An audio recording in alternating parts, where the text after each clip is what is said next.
حارة.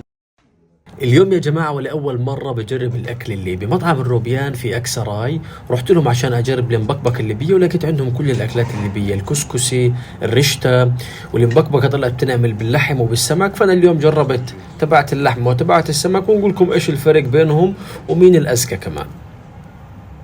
اليوم يا جماعة تجربتنا مع المطبخ الليبي، لأول مرة في حياتي باكل مطعم ليبي، فجينا نجرب أشهر أكلة عندهم وهي المبكبكة الليبية. طلبنا مبكبكة ليبية باللحم ومبكبكة ليبية فواكه البحر، فيها جمبري زي ما انتم شايفين. نجرب ونعطيكم رأينا. يلا نجرب المكرونة لحالها في الأول.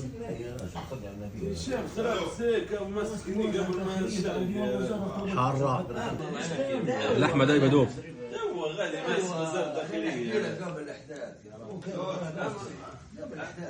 نجرب تاعت فواكه البحر، شوفوا ما شاء الله فيها هذه مع المكرونه. شوف اخذ الكاليماري مع الجمبري.